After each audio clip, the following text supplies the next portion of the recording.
Voy a tomar contacto con Jorge Castelli, psicoanalista, profesor adjunto a cargo de la Cátedra de Psicología de la Educación de la UBA y miembro de la Asociación Psicoanalítica Argentina, porque en estos días la Organización Mundial de la Salud declaró como una enfermedad mental la adicción a los videojuegos. Eso sí que parecía una cuestión ingenua, mínima, respecto al tema de los videojuegos. Bueno, es una enfermedad de carácter mental. ¿Cómo lo explico esto? Porque el entretenimiento pasa a ser una adicción y una enfermedad mental. Jorge Castelli, buen día, ¿cómo le va? ¿Qué tal? Muy buenos días. Muchos saludos para usted y toda la audiencia. Gracias por contactarse. No, por favor, un gusto dialogar con usted. ¿Me puede orientar un poco en esto de enfermedad de salud mental? ¿Qué significa?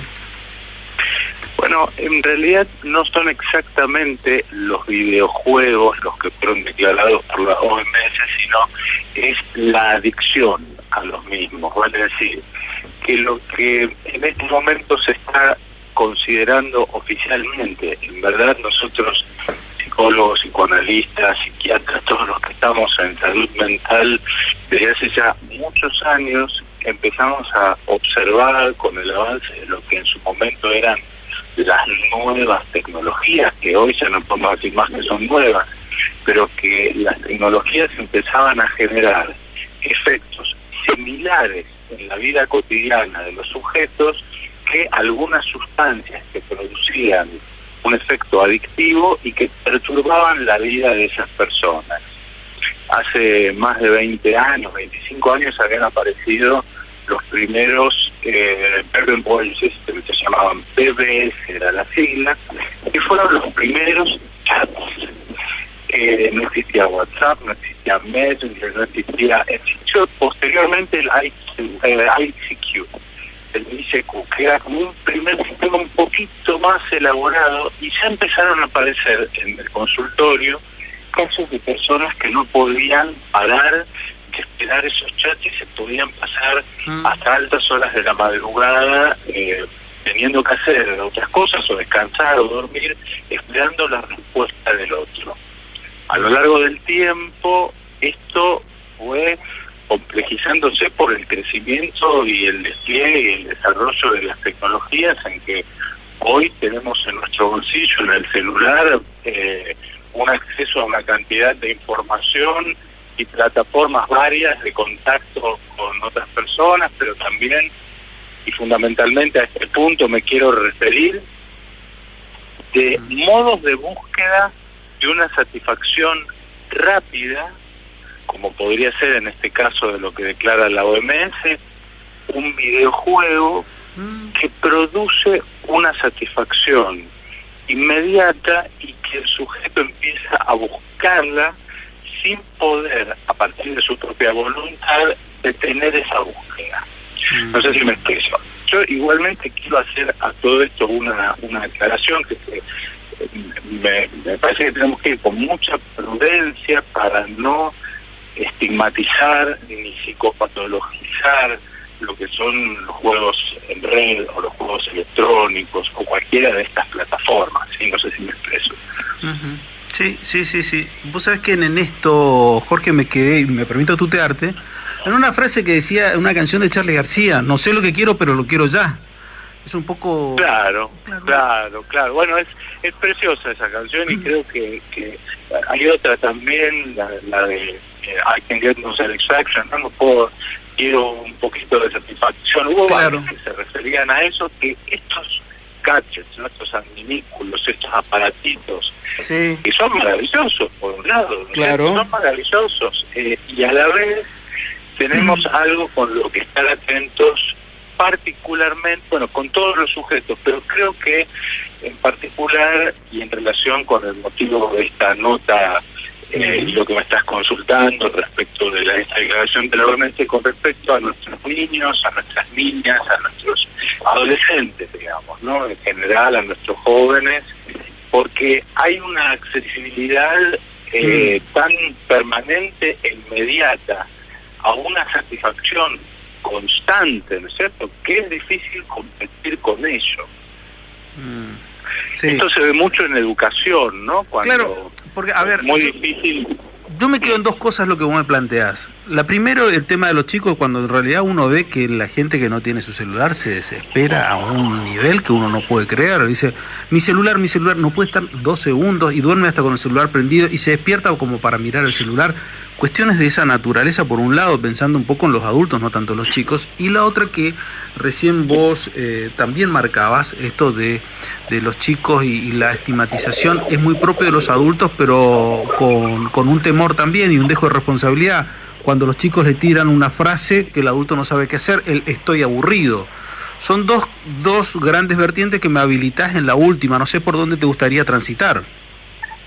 Bueno, abrámoslo un poquito entonces, porque creo que ahí lo que estás trayendo, y creo que es muy, muy interesante, digamos, es esta idea de algo que hoy se transformó en una extensión del propio cuerpo. Es decir, el celular se ha transformado en una extensión de la propia mano, de la propia memoria, de la propia actitud constante perceptiva del mundo que nos rodea, hasta el punto que hoy en día en las corrientes principales de psicología que se desarrollan en el mundo se ha cambiado el concepto de inteligencia que antes estaba vinculado con lo central, con la centralidad, es decir, el sujeto tenía que poder procesar mentalmente lo mejor posible una cantidad, por ejemplo, de información, de representaciones, para ser capaz, para tener posibilidades de manipular su realidad. Hoy en día esto ha cambiado y se habla de una inteligencia que se evalúa como inteligencia periférica. ¿Qué quiere decir? Que la información ya no está más en uno, sino que está alrededor de uno. ¿Y ese alrededor qué es? Es la red, es la web, es Google, son los sistemas operativos con los que se mide en realidad cuán capaz uno es de moverse en ese universo, en la propia realidad, en la medida de saber o no saber manejar y acceder a esa información que ya no importa que esté en uno, que uno lo recuerde, que uno tenga una buena biblioteca en su casa, que tenga... No, ya lo importante es saber acceder porque esa información está alrededor de uno en esa periferia virtual. Entonces esto abre como nuevos conceptos y nuevas ideas que tienen también aspectos complejos porque las redes sociales, por ejemplo, hoy en día han activado un nuevo modo de satisfacción que es el reconocimiento de un otro. Ese otro puede ser un conocido, puede ser un amigo, un familiar, pero lo más interesante es cuando se empezó a observar que el reconocimiento ya no importaba de quién fuera, sino que era una especie de rating, un número, es decir, un numerito de likes. Ajá. Entonces si algo tenía muchos likes, era mucho reconocimiento y a partir de eso empezó a desarrollarse algo de la autopercepción y la autovaloración, como en aquel célebre episodio de Black Mirror, de la serie inglesa, donde toda una sociedad se manejaba a partir de la valoración en las redes sociales. Claro.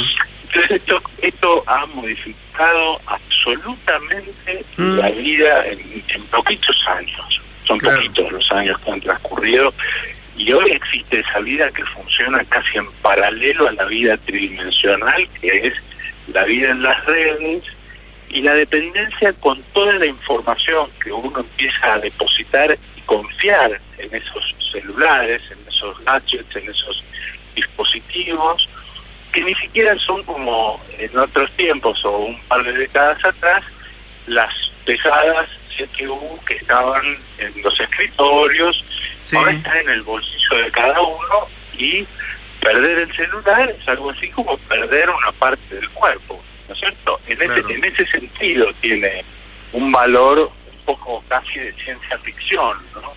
Claro, pero que sin embargo es lo que estamos viviendo. Sí, está bien, pero vos sabés que me quedé ahí con una suerte de discusión que ya la había escuchado en su momento, que es la discusión de la fama con el prestigio. La fama es la multitud que te conoce y el prestigio es el otro, es decir, reconocer quizás por menos personas, por menos cantidad de personas, pero con otro tipo de valor. Sí, claro.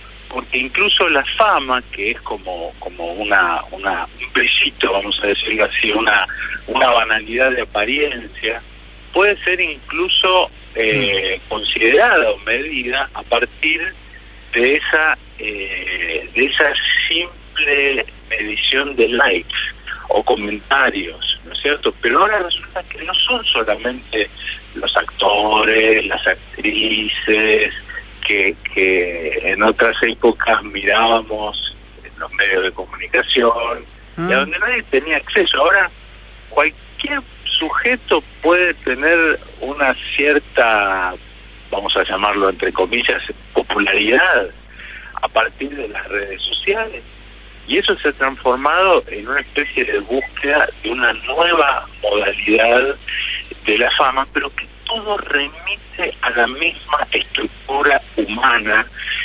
Lo digo con el término un poquito más técnico, que es el narcisismo, pero que quiere decir la búsqueda de una satisfacción, del reconocimiento por parte del otro de algo de lo que uno es, y eso es parte de un elemento de bastante debilidad, pero a la vez constitutivo de las personas, en donde muchas veces mucha gente queda confundida, atrapada, engañada, y a veces también encandilada. Pero me quedo en dos cosas ahí. Me quedo la última parte que me decís, yo me quedo pensando diciendo, bueno, esa banalidad de reconocimiento antes era de un macho alfa que necesitaba ser reconocido por la manada, y por el otro lado también me quedo la banalidad de las apariencias, que me gustó mucho, pero en un gran sentido en las redes sociales, ¿qué es lo que más se ve?